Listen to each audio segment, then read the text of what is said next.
बलूचिस्तान में अमन दुश्मनों का एक और वार। पाकिस्तान दुश्मनों, इस्लाम दुश्मनों और मुल्हिदों ने पाकिस्तान के दो अहम और बड़े सूबों बलूचिस्तान और खैबर पख्तूनख्वा को दहशतगर्दी के वाक़यात में धमाकों के जरिए लहू लहान कर दिया। मिलादुल नबी के लिए जो प्रॉफिट मोहम्मद का जो बर्थडे होता है उसके लिए मिले थे मस्जिद में, ये वहां पे गैदरिंग थी और वहां पे अटैक हो गया।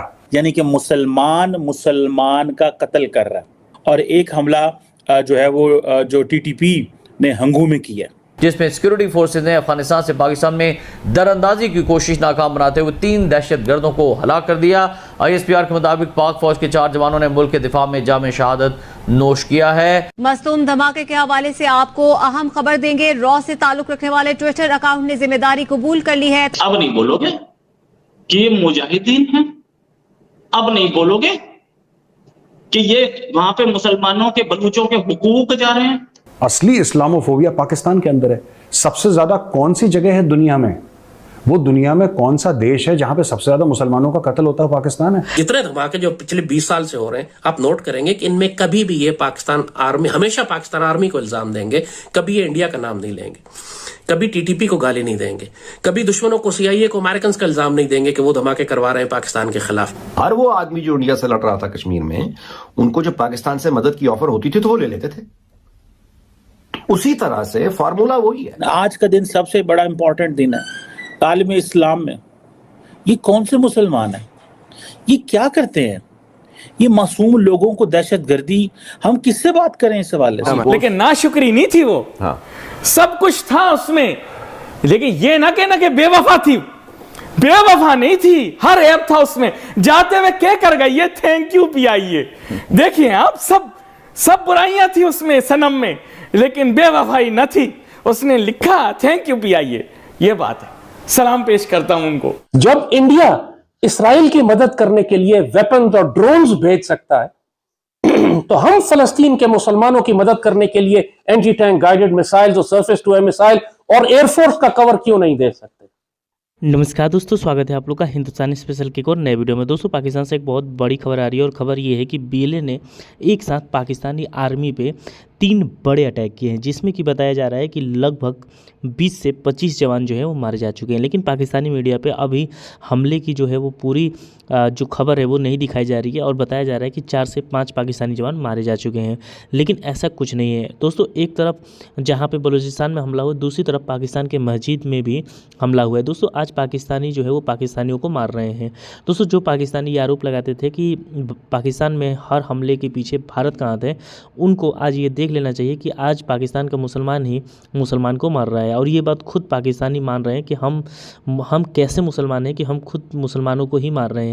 हम जो जिहाद है अपने मुसलमानों पे ही कर रहे हैं। दोस्तों, जिस तरीके से TTP लगातार पाकिस्तानी आर्मी के हाथ पांव धो के पीछे पड़ चुकी है, उससे पाकिस्तानी आर्मी बहुत ज़्यादा परेशान हो चुकी है। उसको समझ में नहीं रहा है कि वो कहाँ जो चीज़ें हैं उसको रोके, क्योंकि TTP के पास, BLA के पास और भी जो संगठन है जो कि पाकिस्तानी आर्मी के खिलाफ है, वो इतनी ज़्यादा स्ट्रॉन्ग हो चुकी है कि पाकिस्तानी आर्मी लगातार अपने जवानों को खो रही है। और पाकिस्तान में इसके ऊपर इतना ज़्यादा बात नहीं होता, क्योंकि पाकिस्तानी आर्मी जो है वो हमेशा इन सब न्यूज़ों को छुपाने की कोशिश करते हैं, क्योंकि इससे फिर उनके जो लोग हैं उनके बीच में यह हताशा होगा कि हमारी आर्मी जो है वो एक संगठन को नहीं रोक पा रही है, तो क्या जो वो भारत के ऊपर लड़ाई करने की बात करते हैं, क्या वो उनको रोक पाएगी या नहीं रोक पाएगी? तो चलिए वीडियो में चलते हैं, देखते हैं कि पाकिस्तानी मीडिया का इन सब चीज़ों पर क्या रिएक्शन है। नाज़रीन, एक ऐसे वक्त में कि जब पूरी कौम नबी आखिर ज़बान, आकाए दो जहान, खातमुन नबीयीन हज़रत मोहम्मद मुस्तफ़ा सल्लल्लाहु अलैहि वसल्लम के मिलाद की खुशियाँ मना रही थी, पाकिस्तान दुश्मनों, इस्लाम दुश्मनों और मुल्हिदों ने पाकिस्तान के 2 अहम और बड़े सूबों बलूचिस्तान और खैबर पख्तूनख्वा को दहशतगर्दी के वाक़यात में धमाकों के ज़रिए लहू लहान कर दिया, जिस पर पूरा मुल्क दुखी है, गमगीन है। आज मुल्क में दहशतगर्दी के 3 वाक़यात रूनुमा हुए। सबसे बड़ा वाक़या बलूचिस्तान के शहर मस्तूंग में मदीना मस्जिद के करीब ईद मिलादुन्नबी सल्लल्लाहु अलैहि वसल्लम के जुलूस में खुदकुश हमले का था, जिसमें DSP नवाज गशकोरी भी शहीद हो गए, जो जुलूस के सिक्योरिटी इंतजाम की खुद निगरानी कर रहे थे। और खुदकुश हमलावर जुलूस के शुरका के दरमियान दाखिल होने में कामयाब हुआ।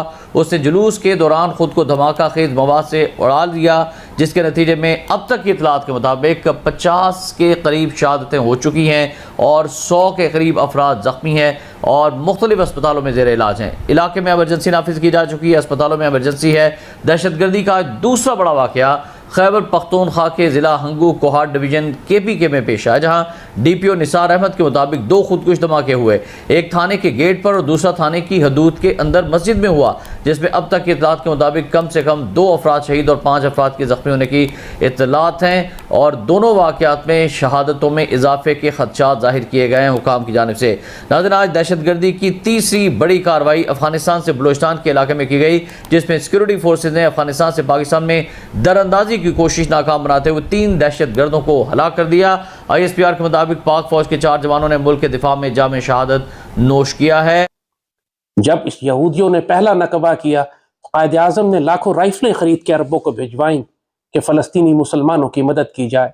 उस वक्त अपनी हुकूमत नहीं है, अपना पाकिस्तान नहीं बना हुआ, जब ताज बरतानिया और अमेरिका के खिलाफ इतने सख्त बयानात दिए, फरमाया कि इसराइल मुसलमानों के कल्ब में खंजर है। और मैं अल्लामा इकबाल ने इसको ये फरमाया कि ये western outpost on the gates of the east, ये तक फरमाया बुजुर्गों ने कि हम जेल जाने को तैयार हैं, हम टकरा जाएंगे और ब्रिटिश और अमेरिकन एम्पायर अगर यहूदियों के पीछे ना हो, फिर हम देखते हैं कि किस तरह वहां इसराइल कायम कर सकते हैं। बड़ा वाज़े मौक़िफ़ था हमारा। और फिर हमारी पूरी तारीख, पाकिस्तान हमेशा इसराइल के खिलाफ खड़ा रहा है। 67 की जंग हो, 73 की जंग हो, हमने मिस्र की मदद की जाके इसराइल के खिलाफ, हमने उर्दून की मदद की, हमने शाम की मदद की, हमने इराक की मदद की। 73 में तो खुद पाकिस्तान टूटे 1.5 साल हुआ था, हम अपनी तारीख के सबसे कमजोर तरीन मकाम पर खड़े हुए थे। उसके बावजूद हमने अपनी एंटी एयरक्राफ्ट यूनिट्स और अपनी बटालियंस को हमने भेजा जॉर्डन के और सीरिया के और अरब मुल्कों के दिफा के लिए। हमारी एयरफोर्स गई, हमने इसराइली जहाज मार कर गिराया। तो आज तो अल्लाह के फजल से हम एटमी ताकत हैं, पूरी मुसलमान दुनिया हमारी जानिब देख रही है। और जिस किस्म का सफाक जेनोसाइड और कत्लेआम फलस्तीन में यहूदी कर रहे हैं, कोई मुसलमान मुल्क उसको रोकने वाला नहीं, सब एक दूसरे की जानिब देख रहे हैं। यह पाकिस्तान की जिम्मेदारी है कि पहला कदम उठाए। जब इंडिया इसराइल की मदद करने के लिए वेपन्स और ड्रोन्स भेज सकता है, तो हम फलस्तीन के मुसलमानों की मदद करने के लिए एंटी टैंक गाइडेड मिसाइल्स और सरफेस टू एयर मिसाइल और एयरफोर्स का कवर क्यों नहीं दे सकते? आखिर बोस्निया अगर आज कायम है तो पाकिस्तान की वजह से कायम है, पाकिस्तान आर्मी की वजह से अल्लाह के फजल से कायम है। हमने तो उस वक्त यूएन की अम्ब्रेला में, यूएन फोर्सेस थी हमारी, हमने उनके अंदर होते हुए यूएन के मैंडेट की खिलाफ वर्जी करते हुए बोस्निया की मदद की, सर्ब्स को पीछे हटाया, वरना आज बोस्निया का नामो निशान ना होता। वो सब भी पाकिस्तान की वजह से। पूरी मुस्लिम दुनिया, इंडोनेशिया की आजादी का मामला आया तो आपने देखा उस वक्त कायद आज़म ने सिपाही भी भेजे और हॉलैंड के जो जहाज असलाह लेकर इंडोनेशिया जा रहे थे उनको रोक लिया कि हम अपने मुसलमान भाइयों के कत्लेआम में मददगार नहीं होंगे। पूरी पाकिस्तान की तारीख उठा के आप देख लीजिए, आप उससे बेहतर जानते हैं। आज अल्लाह ने आपको इज्जत के इस मकाम पर खड़ा किया है। पाकिस्तान फौज के खिलाफ पूरी दुनिया साजिशें कर रही है। पाकिस्तान के अंदर गद्दारों की एक फहरिस्त है कि जो पाकिस्तान में बगावत करना चाहते हैं और पाक फौज को टारगेट कर रहे हैं और अवाम के दिलों में नफरत पैदा करने की कोशिश कर रहे हैं। तो दोस्तों, जैसे आपने इस वीडियो में देखा कि एक बार फिर से जो लाल टोपी है या फिर जो पाकिस्तानी मीडिया है वो इस बात का आरोप भारत पे ही लगा रही है। दोस्तों, पाकिस्तानी जो है वो कभी सुधरेंगे नहीं। लगातार पाकिस्तानी आर्मी पे अटैक हो रहा है, लेकिन सीधा वो ये बोल देते हैं कि इसके पीछे भारत है। कभी भी उन्होंने खोजने की कोशिश नहीं की कि हमारे अंदर की गलतियाँ क्या हैं। दोस्तों, पाकिस्तान के जितने भी पढ़े लिखे जर्नलिस्ट हैं वो इस बात पे ध्यान देते हैं कि जो हमने 76 सालों तक किया है आज वही भुगत रहे हैं। लेकिन क्योंकि पाकिस्तानी आर्मी को पाकिस्तान के जो अनपढ़ लोग हैं उनको बेवकूफ़ बनाना होता है, क्योंकि उनकी परसेंटेज पाकिस्तान में ज़्यादा है, तो उनको बेवकूफ़ बनाने के लिए इस प्रकार की बातें करती है। क्योंकि उनको इस बात से छुपाना होता है कि रॉ जो है उसके पीछे उनको छुपना होता है, तो वो इस प्रकार की बातें करती है। लेकिन पाकिस्तानी आर्मी भी ये बात जानती है कि जो कुछ उन्होंने किया है, जो उन्होंने बलूचिस्तान में, जो उन्होंने POK में किया है, लोगों को उठाया है, वहाँ उनके लड़कियों को मारा है, उनके लड़कों को गायब किया है, उसका भुगतान आज की पाकिस्तानी आर्मी भुगत रही है। और लगातार पाकिस्तानी आर्मी का मारा जाना ये दिखाता है कि कहीं ना कहीं एक बड़े जंग में जितने लोग नहीं मारे जाते जितने कि पाकिस्तानी आर्मी के जवान जो है वो 1 सालों में TTP, BLA और इस प्रकार के संगठन के हमलों में मारे जा चुके हैं। तो ये कहीं ना कहीं पाकिस्तानी आर्मी की बहुत बड़ी फेलियर है। और जो पाकिस्तान ये बात बोलता है कि पाकिस्तानी आर्मी दुनिया की नंबर 1 आर्मी है और जो ISI है वो दुनिया की नंबर 1 एजेंसी है, तो फिर उनको अपने आप शर्म आना चाहिए कि वो क्या बोल रहे थे। तो दोस्तों आज की वीडियो में आई थिंक आप लोगों को वीडियो अच्छा लगा। वीडियो अच्छा है तो वीडियो को लाइक और चैनल हिंदुस्तानी स्पेशल को सब्सक्राइब कर लें।